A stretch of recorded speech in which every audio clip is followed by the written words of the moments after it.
So in today's video, I'm going to be showing you how to make an Afro house drop from scratch using my new song, I Want You Around. So yeah, let's get right into it. Okay, so I have this kick and it has a very simple rhythm. It sounds like this. Okay, so for the percussion, I decided to add some reggaeton rhythm in the back with some low percussion. And if you don't know what the reggaeton rhythm is, it is this. And yeah, this is what it sounds like. And then for my second layer of percussion, which is like the mid and high levels, I decided to add this sound right here. And yeah, this is one of my favorite Afro house sounds, so I always add it in my songs. And yeah, I absolutely love it. So this is what it sounds like. Of course, that's not enough, so I had to layer it with the snare. So it sounds like this. In my other video, I had someone comment that they wanted me to go more into the actual MIDI of my percussion. So that's exactly what we're gonna do right now. So for this percussion, I'm actually kind of following my lead, which we'll get on later. But here's my lead sound. And if you see, it is kind of hitting every time my lead sound hits. And I kind of do this in all my songs, honestly. I usually have the lead first before the percussion even comes in. And then I build from the lead rhythm to the percussion. Does that make sense to you? Maybe. But yeah, I do this a lot in my songs where I just pretty much use the lead rhythm to my percussion rhythm. The reason I do this is because Afro house has a lot of rhythm and it has a lot of percussion and it has a lot of elements going on that instead of adding energy to it, it could take from it because it's just too much. So like I said also in one of my comments in my last video, simplicity is key. You don't want to overcomplicate things. If you have a good rhythm with your lead, just follow and build on top of that. The rhythm for my percussion, it's not exactly as my lead, because you can see right here, it's hitting and it's in the offbeat of my lead, but then it hits again. And then I add these little things, these little extra layers right there to build a bit more groove and kind of make it more exciting. So yeah, if I take those things out, the rhythm is very boring, very repetitive, and it just kind of sounds the same. It's gonna be in a loop and it's just not exciting for the listener. It's just gonna sound like this. But if I add the little things like these little hits I have right here, it just kind of gives it a bit more groove and rhythm, and it just kind of makes it more exciting. And yeah, it sounds like this. Also, I don't know if you can see this, all my percussion has different levels. The reason for me doing this is because it sounds more human-like and it sounds a bit more natural. And yeah, because if you're playing an instrument, not every single time you're gonna be hitting it at the exact same velocity. It's gonna change a lot. Okay, so moving on, we're gonna have our little shaker loops, and this is one of the first layers. Then we have the other tambourine loop. Yeah, apparently that's it. Oh, okay, no, there's something else. Then, I don't know if you can count this as percussion. I'm gonna count it because it kind of gives a rhythm to it. But it's this little voice, like upbeat voice, and it sounds like this. It's part of the actual vocal itself, but I just extracted it and made this yo, put a shit ton of reverb in it, and I have it offbeat, so it gives it this. And yeah, I also panned it with this. Left side, right side. Then moving on, we're gonna go into the actual elements of the song itself. First, with the chords, like I said, just keep it simple, keep it nice and simple. And yeah, this is what the chords sound like.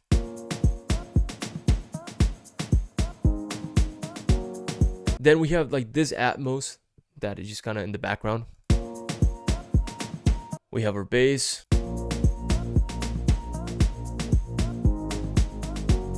We have our pads, of course.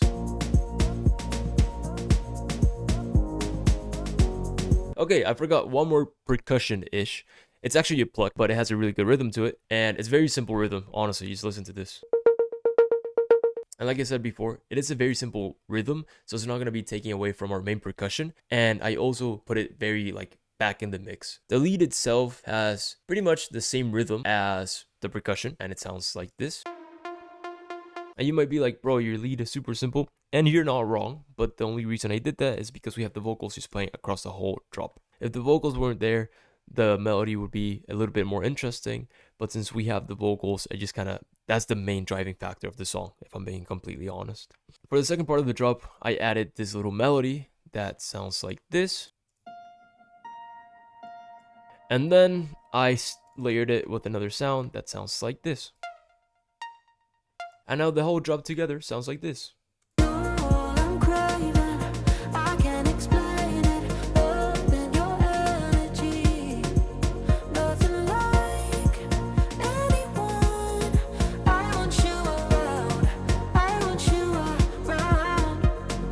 Now we're gonna go into the mixing side of things. And since the vocals are the main factor, we're just gonna go into that. So here I have my main vocal chain.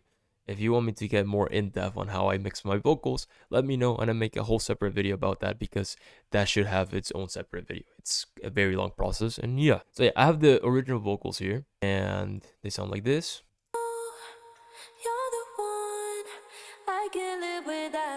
But then I felt like it needed a bit more, so I did some harmonies for that. I didn't sing it, I'm saying, but I got some harmonies for that, some male and another female, and this is what it sounds like. This is the male. Don't you know you're the one I can't live without? And then this is the female.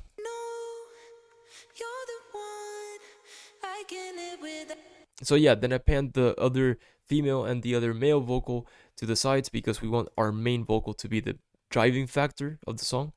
So this is what it sounds like. Don't you know you're the one I can't live without? The vocals are good, but I wanted to add a bit more. So I made this other layer, which is like a manipulator layer, which is high pitched. So this is what it sounds like by itself. And you might be like, wow, that sounds like shit. But if you stack it all together, it sounds like this. I can't live without. I can't live without. So yeah, that's it for the vocal mixing I did for this song. Now we're gonna move on to the rest of the song. The piano for this has decapitator, nothing too crazy. I have a little bit of a low cut right here, and 0.9, the E setting, because the E setting sounds really good for leads, pianos. Sometimes the A set works for the piano, but I just like the way the E sounds for this one. We have our OTT, like I said, nothing crazy as well. Literally just for effect, change the sound a little bit of it. And then we have our EQ. This is because it was sounding a bit muddy in this frequency, so I just kind of turned it down a little bit. I know it says ARP, but it's our lead. And then for the lead, it's the same thing.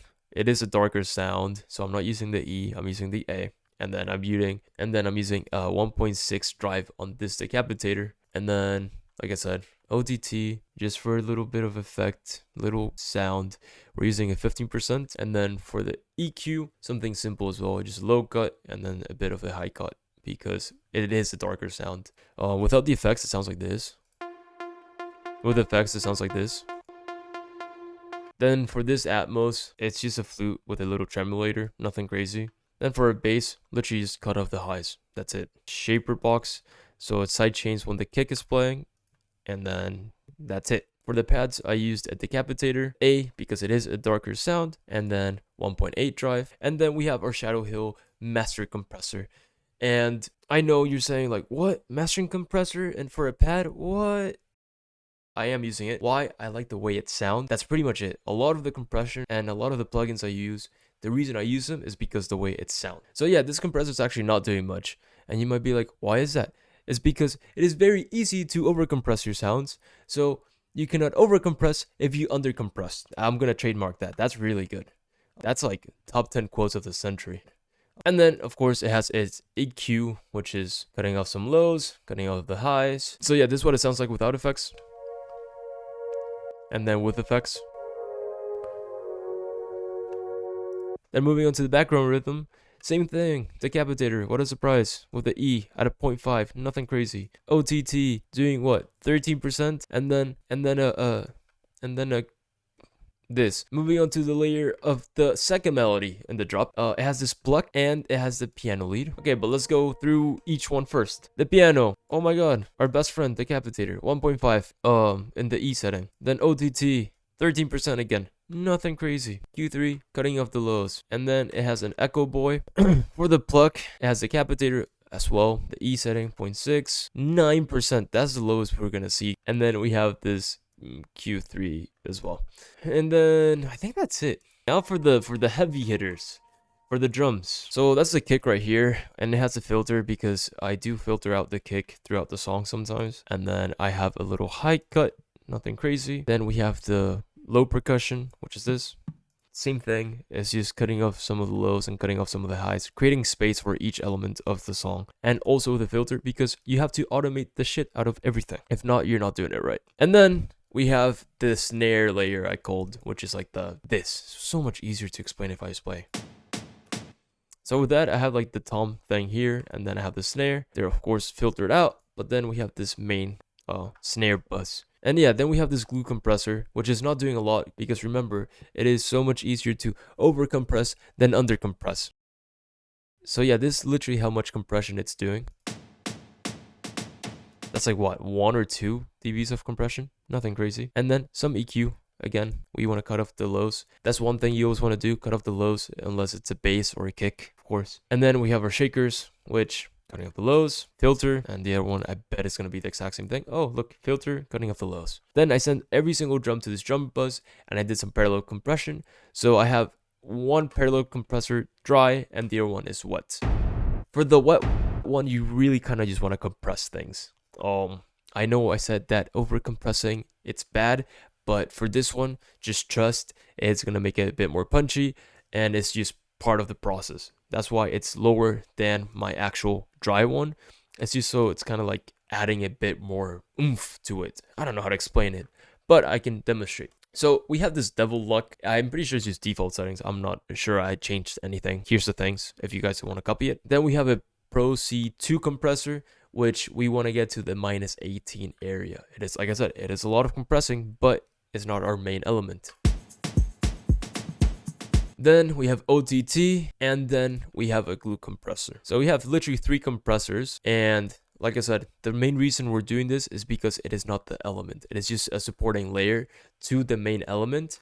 So that's why we're able to get away with just compressing the fuck out of everything. So yeah, that's pretty much for the parallel compressor. And then we have our send that you always need a percussion send. If you didn't know that, now you know. It's going to make it feel more real, and it's going to make it feel way more professional. It's nothing crazy. It's not that much reverb I'm adding, but it does make a difference. Like, listen to this without reverb. And now with reverb.